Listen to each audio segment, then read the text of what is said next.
ಆತ್ಮೀಯ ಸ್ಪರ್ಧಾ ಮಿತ್ರರೇ, ನಾನು ನಿಮ್ಮ ಮಾರೇಗೌಡ ಸರ್.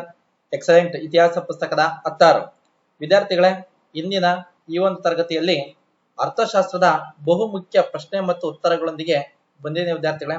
ಹೀಗಾಗಿ ಪ್ರಥಮ ಪ್ರಶ್ನೆ, ಅತಿ ಹೆಚ್ಚು ಸ್ಥಳೀಯ ಸಂಸ್ಥೆಗಳನ್ನು ಹೊಂದಿರುವ ಜಿಲ್ಲೆ ಯಾವುದು?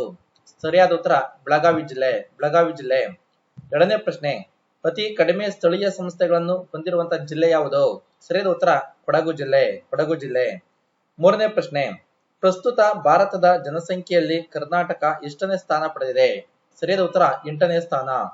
ಕರ್ನಾಟಕ 8ನೇ ಸ್ಥಾನದಲ್ಲಿರುವಂತದ್ದು. ನೋಡಿ ವಿದ್ಯಾರ್ಥಿಗಳೇ, ನಂತರ ಎಕ್ಸಲೆಂಟ್ ಇತಿಹಾಸ, ಪ್ರಾಚೀನ, ಮಧ್ಯಕಾಲೀನ, ಆಧುನಿಕ ಕರ್ನಾಟಕ ಇತಿಹಾಸದ 3 ಭಾಗಗಳನ್ನ ವಿವರಣಾತ್ಮಕವಾಗಿ ಒಳಗೊಂಡಿರುವಂತಹ ಒಂದು ಪುಸ್ತಕ. ಎಲ್ಲ NCERT, DSRT ಎಲ್ಲ ಪುಸ್ತಕಗಳನ್ನು ಅಪ್ಡೇಟ್ ಮಾಡಲಾಗಿದೆ ವಿದ್ಯಾರ್ಥಿಗಳ. ಧಾರವಾಡ ಮತ್ತು ಬೆಂಗಳೂರಿನ ಎಲ್ಲ ಪ್ರಮುಖ ಪುಸ್ತಕ ಮಳಿಗೆಗಳಲ್ಲಿ ಮತ್ತು ರಾಜ್ಯಾದ್ಯಂತ ದೊರೆಯುತ್ತದೆ ವಿದ್ಯಾರ್ಥಿಗಳ. ಎಲ್ಲ ಆನ್ಲೈನ್ ಅಲ್ಲಿ ಎಲ್ಲ ದೊರೆಯುತ್ತೆ. ನೀವು ಕೊಂಡು ಅಧ್ಯಯನ ಮಾಡಿ ವಿದ್ಯಾರ್ಥಿಗಳ. ಪುಸ್ತಕ ಚೆನ್ನಾಗಿದ್ರೆ ನೋಡಿ ಅಷ್ಟೇ ತಗೊಳ್ಳಿ ವಿದ್ಯಾರ್ಥಿಗಳು. ಯಾವುದೇ ಪುಸ್ತಕ ಆಗಲಿ ಚೆನ್ನಾಗಿಲ್ಲ ಅಂದ್ರೆ ತಗೊಂಬಿಡಿ ವಿದ್ಯಾರ್ಥಿಗಳ.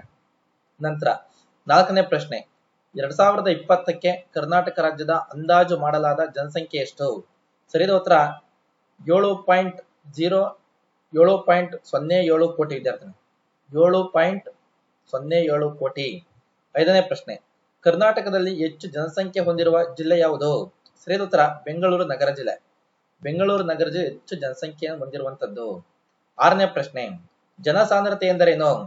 ಸರಿಯಾದ ಉತ್ತರ 1 ಚದರ ಕಿಲೋಮೀಟರ್ ಪ್ರದೇಶದಲ್ಲಿ ವಾಸಿಸುವ ಜನರ ಸರಾಸರಿ ಸಂಖ್ಯೆಯನ್ನು ಜನಸಾಂದ್ರತೆ ಎಂದು ಕರೆಯುವರು.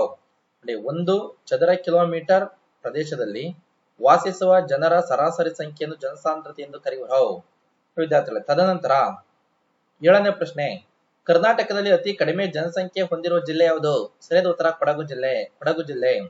8ನೇ ಪ್ರಶ್ನೆ, ಜನಸಂಖ್ಯಾ ಬೆಳವಣಿಗೆಯು ಡ್ಯಾಶ್ ಅವಲಂಬಿಸಿದೆ? ಸರಿಯಾದ ಉತ್ತರ ಜನನ ದರ ಮತ್ತು ಮರಣ ದರಗಳನ್ನು ಅವಲಂಬಿಸಿರುವಂತದ್ದು. 9ನೇ ಪ್ರಶ್ನೆ, ಜನನ ದರ ಎಂದರೇನು? ಸರಿಯಾದ ಉತ್ತರ ಪ್ರತಿ 1000 ಜನಸಂಖ್ಯೆಗೆ 1 ವರ್ಷದಲ್ಲಿ ಹುಟ್ಟುವ ಮಕ್ಕಳ ಸರಾಸರಿ ಸಂಖ್ಯೆಯನ್ನು ಜನನ ದರ ಎನ್ನುವರು. ಪ್ರತಿ 1000 ಜನಸಂಖ್ಯೆಗೆ 1 ವರ್ಷದಲ್ಲಿ ಹುಟ್ಟುವ ಮಕ್ಕಳ ಸರಾಸರಿ ಸಂಖ್ಯೆಯನ್ನು ಜನನ ದರ ಎಂದು ಕರೆಯಲಾಗುತ್ತದೆ. ನಂತರ ವಿದ್ಯಾರ್ಥಿಗಳೇ, 10ನೇ ಪ್ರಶ್ನೆ, ಮರಣ ದರ ಎಂದರೇನು? ಸರಿಯಾದ ಉತ್ತರ ಪ್ರತಿ 1000 ಜನಸಂಖ್ಯೆಗೆ 1 ವರ್ಷದಲ್ಲಿ ಮರಣ ಹೊಂದಿದವರ ಪ್ರಮಾಣವನ್ನು ಮರಣ ದರ ಎನ್ನುವರು. ಪ್ರತಿ 1000 ಜನಸಂಖ್ಯೆಗೆ 1 ವರ್ಷದಲ್ಲಿ ಮರಣ ಹೊಂದಿದವರ ಪ್ರಮಾಣವನ್ನು ಮರಣ ದರ ಎನ್ನುವರು. 11ನೇ ಪ್ರಶ್ನೆ, ಲಿಂಗಾನುಪಾತ ಎಂದರೇನು? ಸರಿಯಾದ ಉತ್ತರ ಪ್ರತಿ 1000 ಪುರುಷರಿಗೆ ಲಭ್ಯವಿರುವ ಮಹಿಳೆಯರ ಸರಾಸರಿ ಸಂಖ್ಯೆಯನ್ನು ಲಿಂಗಾನುಪಾತ ಎನ್ನುವರು. ಪ್ರತಿ 1000 ಪುರುಷರಿಗೆ ಲಭ್ಯವಿರುವ ಮಹಿಳೆಯರ ಸರಾಸರಿ ಸಂಖ್ಯೆಯನ್ನು ಲಿಂಗಾನುಪಾತ ಎಂದು ಕರೆಯುವರು. 12ನೇ ಪ್ರಶ್ನೆ, 2011ರ ಜನಗಣತಿಯಲ್ಲಿ ಮಹಿಳೆಯರ ಸಾಕ್ಷರತಾ ಪ್ರಮಾಣ ಎಷ್ಟಿದೆ? ಸರಿಯಾದ ಉತ್ತರ 68.8 ಇದೆ. ಸರಿಯಾದ ಉತ್ತರ 68.8 ಇರುವಂತದ್ದು ವಿದ್ಯಾರ್ಥಿಗಳೇ. ನಂತರ 13ನೇ ಪ್ರಶ್ನೆ, ಕರ್ನಾಟಕದಲ್ಲಿ ಅತಿ ಹೆಚ್ಚು ಸಾಕ್ಷರತೆ ಹೊಂದಿರುವ ಜಿಲ್ಲೆ ಯಾವುದು? ಸರಿಯಾದ ಉತ್ತರ ದಕ್ಷಿಣ ಕನ್ನಡ ಜಿಲ್ಲೆ. 14ನೇ ಪ್ರಶ್ನೆ, ಕರ್ನಾಟಕದ ಒಟ್ಟು ಭೌಗೋಳಿಕ ಪ್ರದೇಶ ಎಷ್ಟಿದೆ? ಸರಿಯಾದ ಉತ್ತರ 1,91,791 ಚದರ ಕಿಲೋಮೀಟರ್. 1,91,791 ಚದರ ಕಿಲೋಮೀಟರ್.